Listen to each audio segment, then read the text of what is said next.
Hey everyone, Gill Gross here, post-match. Coco Gauff versus Karolina Muchova, Cincinnati final 2023. If you're not here for spoilers, click off the video in 3, 2, 1. Coco Gauff is a Masters 1000 champion. She follows up the biggest win of her career in the semis over Iga Swiatek with a straight set win over Muchova. What a smart final she played.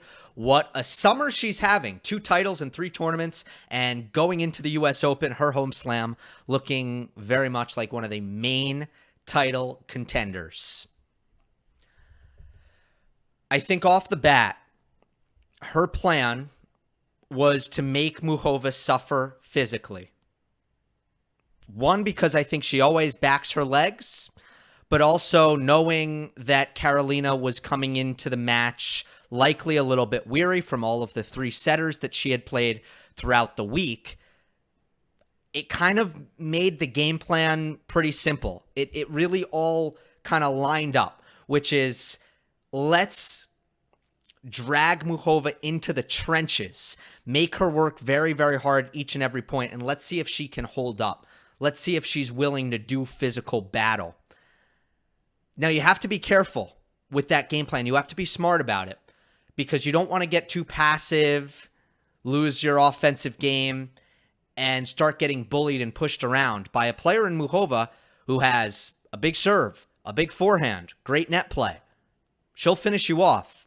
So it was absolutely essential for Coco to keep the ball on Muchova's backhand. And by keeping the ball on Muchova's backhand very diligently, she was able to successfully execute the whole kind of let's be patient, let's grind, let's make her suffer. That game plan worked on Muchova's backhand. And it's the only way it would have worked. Because Karolina is an exceptionally well-rounded player. She does so many things well. But on the backhand, the drive isn't all that good. The slice is great. So that's another kind of requirement to approaching the match this way. You have to be able to handle the slice.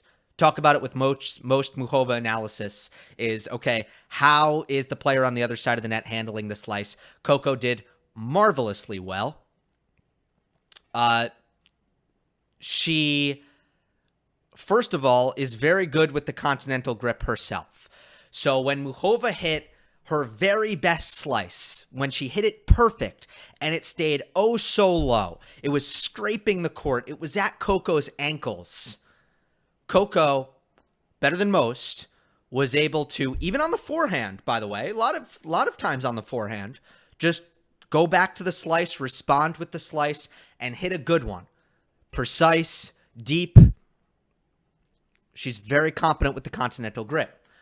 When Muchova hit a less good slice, Coco did really well with her forehand, moving inside of the court and just hitting forehand approach shots, usually cross-court angle, off of Muchova's backhand slice down the line. I was very impressed with Coco's ability to do that. That is comfort in the forecourt. It's comfort at net, which Coco has. And again, it was just a really good job with handling low contact points. She does have the heavy topspin, which usually makes a player better at handling those low contact points. She has the heavy topspin not only on the forehand, but on the backhand as well. So handling the slice was there. And then it comes down to making Muchova hit aggressive drive backhands in order to finish points. And that was low percentage for Karolina. You look at the game that Coco broke in the first set, no better example than that. Muchova got 3 short balls on her backhand. 2 of them she hit as a drive. She missed both of them. So 2 unforced errors trying to attack short balls with her drive backhand. Sandwiched between those unforced errors was a chip and charge where Coco hit a beautiful passing shot and won the point. So it was kind of a lose-lose situation. You have the fitness advantage. You have the stronger legs. You keep the ball on Muchova's backhand. You handle the slice. You force her to be aggressive with the drive. You get the inconsistency. Voila. That is how I would summarize Coco's approach to winning this match. And obviously, it's not like every point is going to look the same. But if there is one kind of most common path to victory, I think that was it. And Coco also did a really good job when going to Muchova's backhand of going there with a lot of height and heavy topspin, which makes it, first of all, harder to slice the ball. But Muchova, who has a pretty flat two-handed backhand,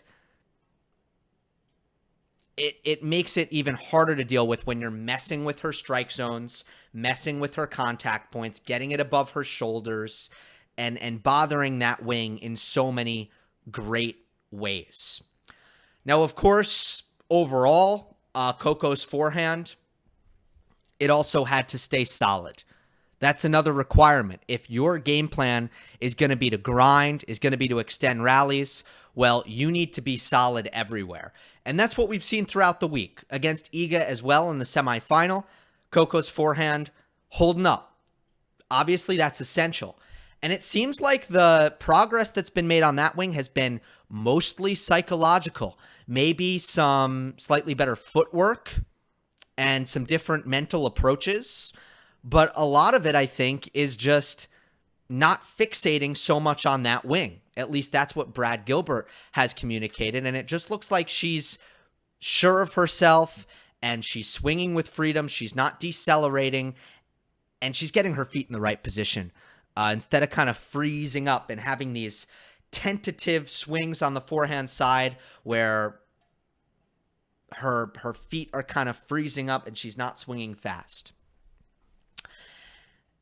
And with the forehand holding up, it just completes the package of Coco Gauff, which is a player who's tough as nails from the baseline. So difficult to finish. Nobody moves better than her. Maybe there's a couple of players who are, I don't know, tied. Iga, Marie Bouzkova, Muchova's pretty quick herself. But nobody moves better than Coco. She's always had the athleticism to be an incredible grinder. But she didn't have the steadiness on the forehand to be an incredible grinder. Now she has that, and it's so difficult on her opponents to be able to hit through her and find ways to beat her from the back of the court because of how solid and how quick she is. I mean, the unforced error count was super, super low in this match.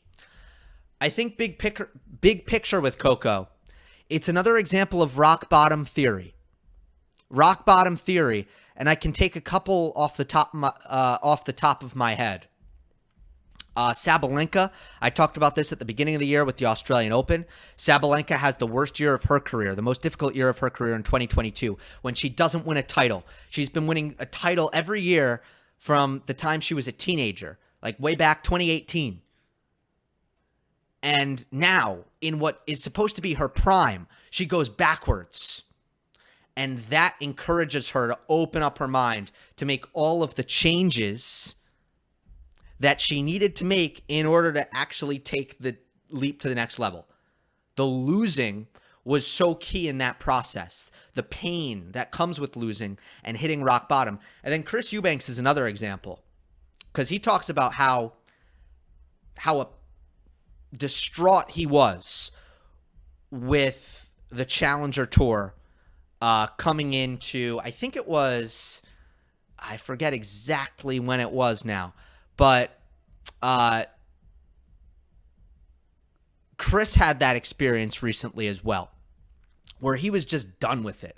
Like he was thinking about the end.